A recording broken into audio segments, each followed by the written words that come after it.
This is Your Kick-Ass Life podcast, episode number 141 with guest Melissa Ramos. This is the Your Kick-Ass Life podcast with Andrea Owen, a no BS guide to self-help and badassery. Because ladies, let's face it, life's too short for it to not kick ass. And here's your host, the girl who serves it up straight with a side of crazy, Andrea Owen. Hey there, ass kickers. Welcome to another episode of the show. As always, I'm so glad you're here. Thank you so much for joining me this week. And we have a great guest for you. And before I jump in and tell you a little bit about her, have you taken the survey yet? I am inviting you to help me out a little bit and tell me what you are struggling with. Tell me what you want to learn. I have a survey that I made for you, and it's over at yourkickasslife.com/survey. Made it kind of easy peasy for you. It is about 10 questions. It should take you about, in all honesty, depending on how long your answers are, which I ask you to please be as detailed as possible, about 15 minutes. These surveys are so incredibly helpful to me. It helps me to see where you're at. That way I can focus my podcast episodes, focus my classes on these topics for you. I can't make up in my head what's going on over there. So I need to ask you what you're struggling with, et cetera, et cetera. So head on over to yourkickasslife.com/survey. I am going to close down that survey on Tuesday, the 21st. So please hop on over there and help a sister out. As I said, today's guest is Melissa Ramos, and let me tell you a little something about Melissa. As a nutritionist with a background in Chinese medicine and owner of Sexy Food Therapy Incorporated, Melissa Ramos helps people feel sexy from the inside out with a focus on digestion and hormone imbalances. She's a regular expert on CTV's The Social, has been a TED speaker, and has been named one of Canada's up-and-coming health and wellness stars by Flair magazine. Melissa's passion is infectious, and her continual dedication is to inspire, empower, and motivate as many women throughout the globe. So without further ado, here is Melissa. Hello there, Melissa. Thank you for being here. Oh my goodness. Thank you for having me. I'm so excited to have this conversation with you. You and I met online not that long ago, and I've been introduced to your work and just obsessed with your videos and your blog posts and learning about so many important things about women and hormones. And there's so many places we can start. But I figure we'd start with something I think everyone can relate to, and that is poop problems. You call yourself the poop whisperer. Yes, I do. Let's talk about poop. So my first question is I like to throw people in the deep end, like right from the beginning. Totally. So tell us, how often should a healthy woman poop a day, and what should the poop look like? So on average per day, you should be going twice a day. There's actually some practitioners out there who feel that once a day is considered constipation. I probably wouldn't go that far, but it should be, twice a day would be ideal. And I always tell people, does your poop, is it pellety? So you don't want it to look like rabbit poop.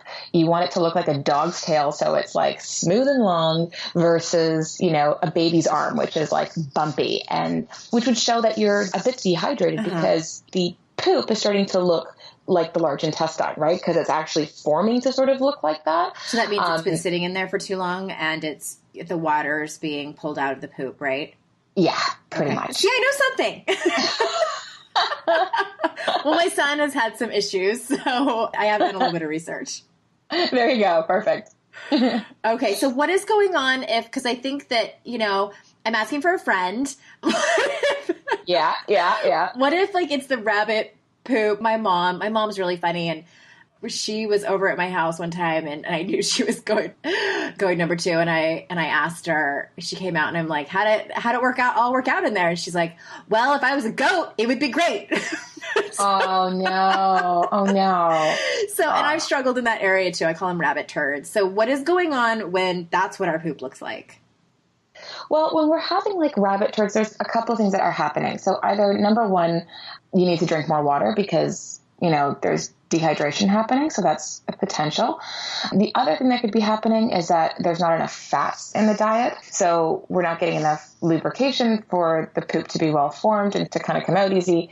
And then the other thing that could be happening is there is some liver congestion. And that's not exactly uncommon. We store sugars in two different places, in our muscles and also in our liver, which isn't very uncommon because 90 million Americans actually have non-alcoholic fatty liver disease. Wow. So you could be thin and you could have a fatty liver. There's absolutely no question about that. So, if there's liver congestion, some of the things that we can do is we can aid that liver. So we can, take out things that are going to harm our liver, which is, excess alcohol. Coffee can stress your liver if we're, having it and we're super stressed. Even that 1 cup of coffee could be adding insult to harm. Excess carbohydrates. And when I say that, I'm talking about, breads, pastas, sugar, those types of things are going to be harmful.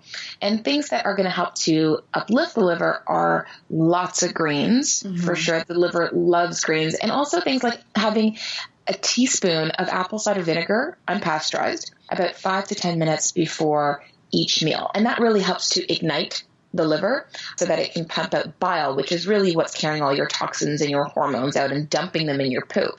So we really want that smooth flow of qi, which is vital energy, coming out of our liver.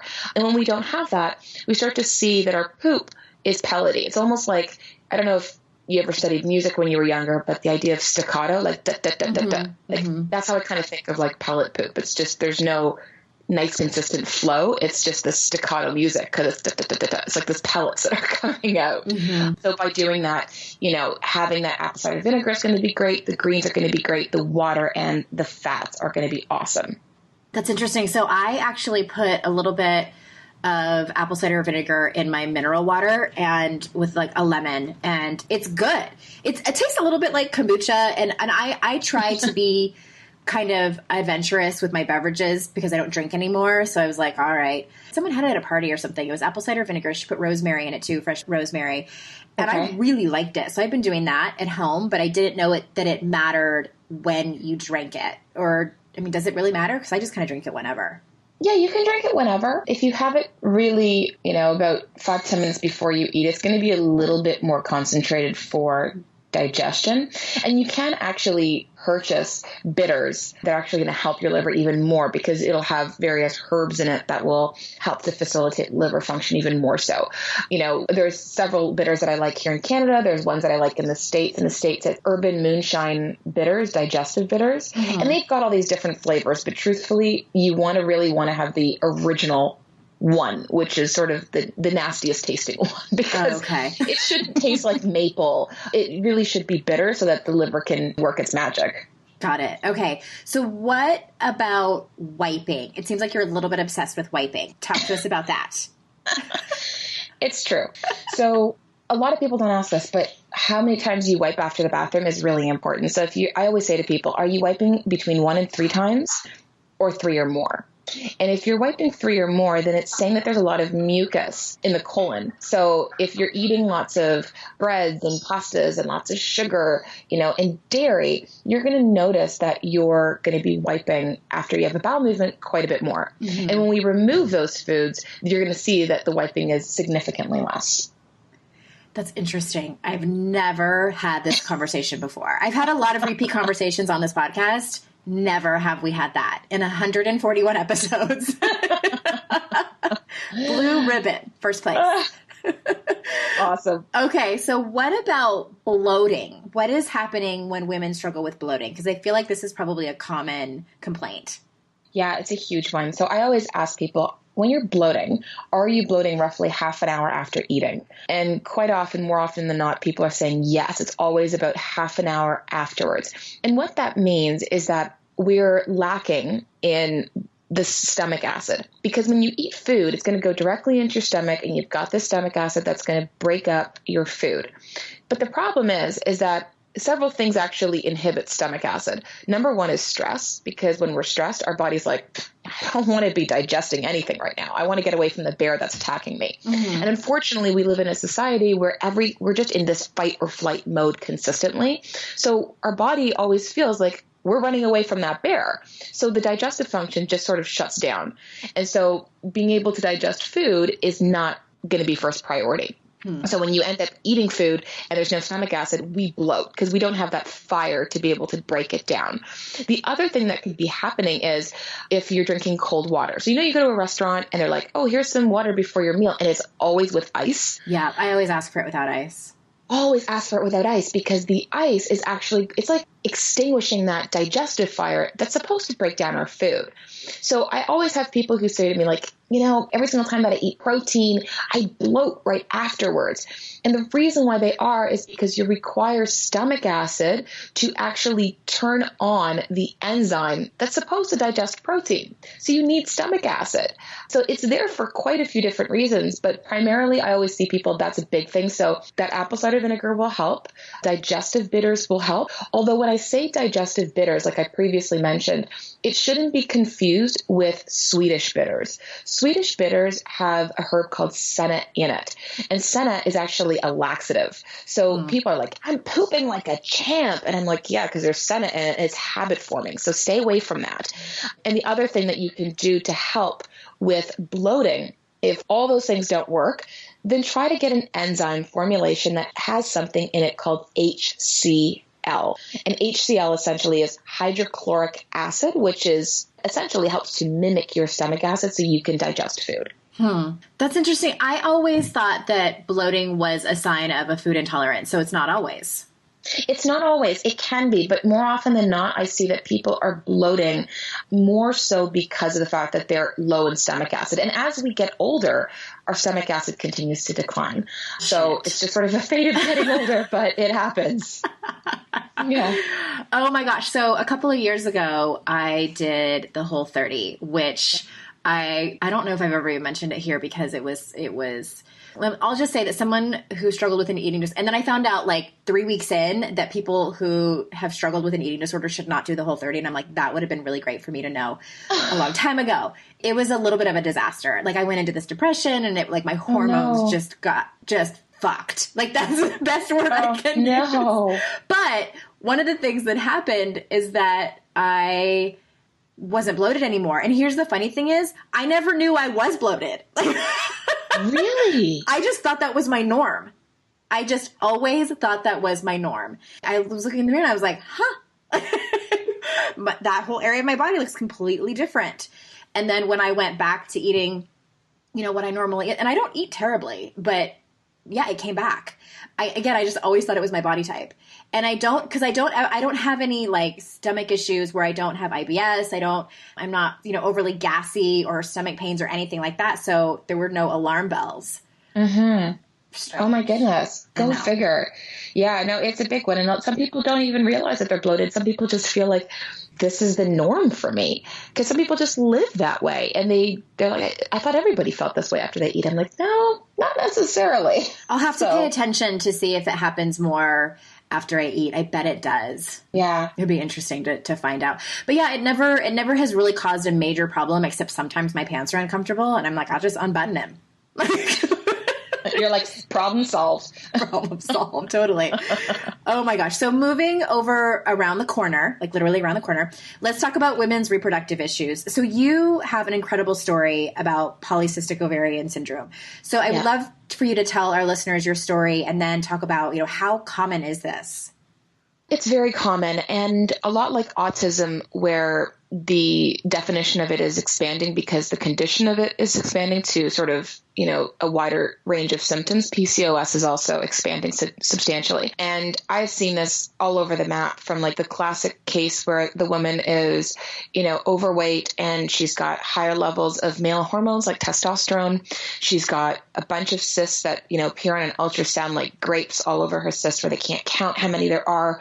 And that's a classic case. But then I've seen women who are thin and have a similar profile, but not overweight. And I've seen other women who are thin and have no cysts at all, but have the entire hormonal profile of a woman who has PCOS. So, and there's other women who've got Hashimoto's attached with it because you can have autoimmune conditions attached with PCOS. So there are multiple forms of it. I definitely have struggled, personally with cysts myself. And it's one of the reasons why that I do this work right now. So you like almost died from it, didn't you?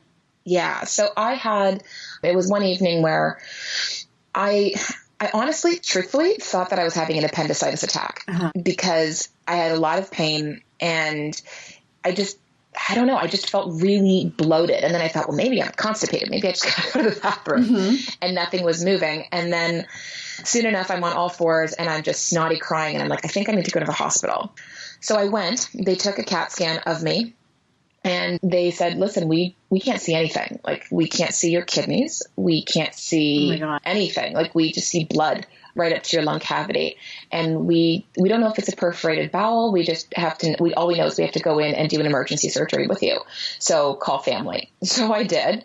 And I went into surgery and almost 2 hours later, they took out close to 3 liters of blood. The human body has about 4. And then they stapled me up 24 staples later. And it was a cyst that had ruptured and tore off a piece of my right ovary. And they stitched it up and they said, well, the ovary is, all good and fine. It's back to working order. Okay. And yeah, you just have to now recover. So it took me probably about 2 months to fully recover. I had my mother had, drove in to be able to help me wash myself, take me to the bathroom. It was a very, there's a lot of humility that you gain in yourself when you can't move. So coughing, laughing, sneezing, anything like that just was not happening. It just hurt. My lungs collapsed in surgery as well. So a lot of stuff had happened. And so it's really the reason why that I'm on sort of the hormonal mission for women. And it's not even to say I speak to women about hormones all the time. And I always tell them listen, I'm a human first and a practitioner second, because I think that there's this perception that practitioners are perfect. So I'm always really open and transparent about my own struggles with where I'm at with things. And I find that when I am, that people feel that they have not more leeway, but more support trying to get through it. Cause they're like, well, if she can get through it and she's, she struggles every now and then I can too, because this person's not perfect. And I think that that's really important to convey. Yeah. It's that common humanity piece for sure. For sure. So I know we have listeners of all ages that are listening to this podcast. So what are some other common reproductive issues that, let's say, women in their 20s and 30s have that you see a lot and that you help them with?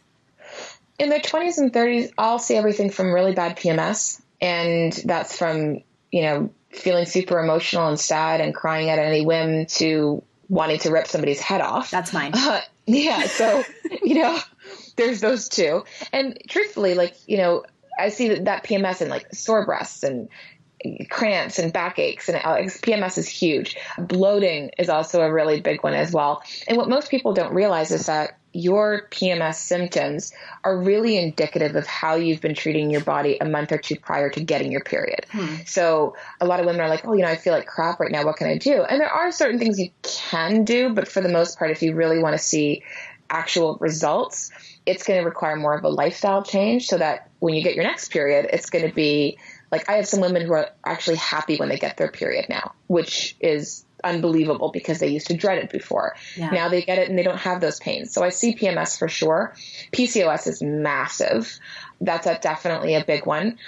I tend to see fibroids. It's usually not until women are in their later 30s or even in their 40s, we start to see that as well. Endometriosis is huge. And that's when really the endometrial lining is growing outside of the uterus and causes extreme amounts of pain. So I tend to see a lot of estrogen-based conditions that women are struggling with. And that also goes in part with acne too. I'm having cystic acne and it stays for months. Or even facial hair, which we start to see a lot with, which is called hirsutism. We start to see that a lot, especially with women who've got PCOS. And, they're ashamed of it because they're having extreme hair growth in places that they shouldn't be getting it.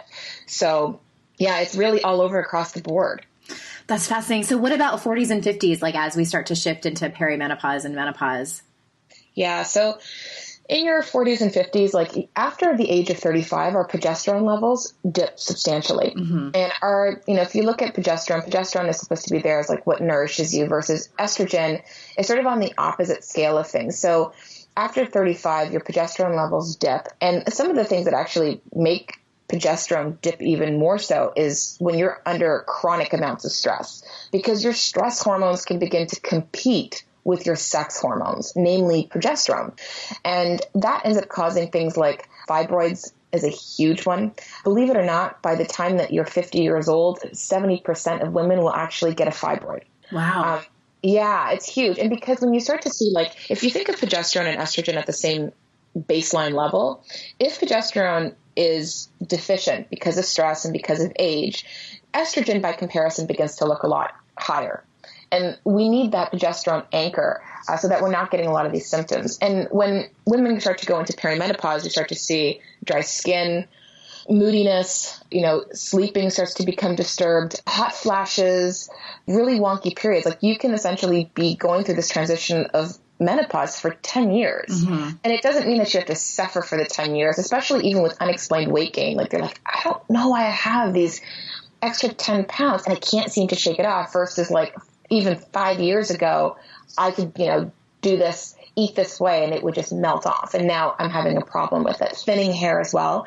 These are all indicative of very much low progesterone type symptoms that I start to see women in perimenopause go through. And there are ways to be able to support that from a supplement perspective. And, again, it's not just, hey, let's make sure that we just replenish the progesterone. You have to kind of go back a step and go, let's look at the stress levels here too. Mm-hmm. And stress isn't just about what supplement can I take and what food can I eat and what exercise can I do. It's really a lot about stress management, lifestyle techniques, mindset, which I work a lot with women about. In the beginning, they tend to roll their eyes with me, but the second that they kind of give it a chance and be open-minded, they start to see things really shift. But we start to see, even with perimenopause and then menopause, your rates of cancer actually increase as you get older because you fail to have that progesterone anchor. And there's a high amount of stress that begins to happen. So as we get older, it's not about, trying to live forever, but trying to grow old gracefully. Mm-hmm. Oh, that's fascinating. So you mentioned that you work with women on mindset, and I know that you help them with their emotional well-being as well. So I know this might be a super loaded question, but what in general is the connection between hormones and emotional well-being? Well, the connection is that, if your mindset is that you're playing a negative mantra in your head the entire time, I've heard women say things like, I'm a mess. I hear that a lot. I suck at this, or, I don't know if I'm ever going to get better. Like, mm-hmm. These are things that we have, or God, what is it going to be now? And we've all said that. Like, what is it now? Yeah. I know I've said that. But this mindset that happens that we sort of play over in our head again and again and again, create that cortisol response, that stress hormone that elevates.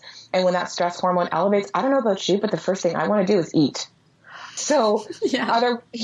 Other women will not eat, but most women I see will end up eating. And we're not craving a salad when we're stressed. Like, let's face it. Mm-hmm. Yeah, it doesn't. Some people, it might be, yeah, like for some people it might be, alcohol. For some people it might be carbs. It's anything that breaks down to sugar, because we get that initial endorphin high, that serotonin kick initially, that is inevitably followed by a crash. So when it comes to mindset and when it comes to that stress response, that's usually the biggest thing that I try to work with women first with to help with their hormones, even with myself. Like, I'll see periods where I'm incredibly stressed and I'm like, that is my massive focus, is mindset and what can I do to de-stress? It's my main thing, not what supplement can I take and what food necessarily can I eat, but, am I getting enough sleep? Like, statistically, women are more sleep deprived than men. Yeah. And so if we are sleep deprived, if we are being victims to our own life and not taking accountability for some of the things that we're going through, we're just going to continually perpetuate the problem. Wow. Yeah, it really is. I mean, it sounds really cliche, but it is like that holistic way. You can't just like fix your eating and take all the right supplements and drink enough water and then totally neglect your mindset and all of your emotional stuff too, because you're still going to stay stuck and then be pissed. Yeah. Oh, for sure. And it's the reason why that, like, the amount of women that I see that come to me and go, I have adrenal issues. Like, my adrenals are just shot, and they're taking a truckload of supplements and eating all the right foods. And they might even be exercising and they're still not well. And I'm like, the reason why that you're not well is because that mindset and that stress management portion isn't there. And, like, women come into Sexy Lady Balls, which is my hormone membership program, Lady Balls referring to your ovaries. Mm-hmm. But women come into the program and they have a sort of a preconceived notion of what they're going to receive. And then they come out always thinking, like, I never realized that I was going to come out of it with this, and that this being a positive thing.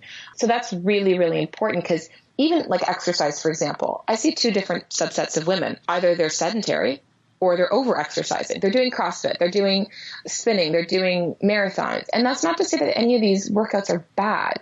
But if you've got adrenal fatigue, those are the last types of workouts you should be doing because you're stressing your body out even more. Boy, you're probably really making some people think right now. So we appreciate that. So one last question before we wrap it up, and then we're going to tell everybody how they can get more from you. So I ask this question to most of my guests, and that is, what surprises you about the work you do with women? What it teaches me about myself. Mm-hmm. You know, I always think that the people that come into your life, that they really are indicators and reflections of you. And sometimes those answers don't come right away, and sometimes it can be really frustrating. But the biggest surprise that I have of working with the women that I do is that it teaches me so much about myself, which makes me also a better practitioner and able to serve them better. The women that come in, like, I'm always amazed at the caliber of women that are coming in, how incredibly strong, or the stuff that they've gone through. And, you know, you learn so much from other people's struggles. Struggle and pain is not something that we need to run away from. It's the reason why we run into addiction with struggle and pain. It's something that we have to face head on. And a lot of these women are learning how to do that. And I find the strength that a lot of these women have is an incredible amount of inspiration and motivation for me to continually do my work. I love that. I love that every single answer I get from all of my guests is different. And thank you for that. So you have a membership program called Sexy Lady Balls, as we mentioned. It's at sexyladyballs.com. And you have generously offered my ass kickers a discount. So can you tell us about what that is and how they can get in? Yeah, for sure. So Sexy Lady Balls is a membership program, and you receive recipes. There is an awesome, private group on Facebook for the paid group. There are coaching calls that happen, like Q&As that happen every single week. There's topic-specific coaching calls that happen, expert interviews. There's just so much that's attached to the program, and they can get all the info at sexyladyballs.com. So we kind of keep it simple there. So sexyladyballs.com. And for your people that are coming in, normally we charge about $77 a month, but for you guys, we are doing it for $57, so $20 off. And all they have to do is type in the discount code YKAL57, all together, lowercase. And truthfully, I think that they will absolutely love it, because other than just going for like a online membership where you just kind of get a standard supplement protocol, the difference with Sexy Lady Balls is that it's customized. So every single person coming in, you submit an assessment form and you get a custom protocol walking out. And we have over 600 members. So the amount of attention to detail and the amount of support and access to me that they have is quite a bit. And I'll tell you, like, you walk in and you'll be strutting right back out. I love that. And it's just, I think that we went over a lot in a short amount of time. So whether you have poop problems, bloating, reproductive issues, Melissa can cover it all. I didn't know you had weekly Q&A calls. That's pretty rad. I thought it was monthly. So you get a lot of access to Melissa. So head on over there, sexyladyballs.com. The link is in the show notes, all lowercase YKAL57 for your discount code. And thank you so much for being here. My pleasure. Thank you for having me. Yeah, I'm so grateful for this conversation. So head on over to the show notes, or you heard where it's all at. And thank you so much, Ass Kickers, for being here. And until next time, I will see you out in cyberspace. Bye-bye. Hey, Ass Kickers, you know what would help me out so much? If you left a rating and review for this podcast. Your Kick-Ass Life podcast will always be free to you, and to help me get more awesome guests and to spread the word, it helps tremendously if you leave a rating and a review. Now, they don't particularly make this super easy to do, so I'll help you out a little. If you're in iTunes and you're on your phone, when you are in the podcast app, you need to search for Your Kick-Ass Life podcast. I know, even if you're subscribed, this is how you do it. So when you search for it and you see it come up, click on the cover art, then towards the top where it says reviews, click that, scroll down a tiny little bit, and then click write a review. Stitcher is a bit easier if you're on Android. The easiest way I found to do this is to type into Google, Stitcher.com, Your Kick-Ass Life, and voila, my podcast should pop up as the first link. Scroll down and click write a review. That's it. Thank you so very much. You have no idea how much it helps me when you do that. All right. I'll see you next time. Bye-bye.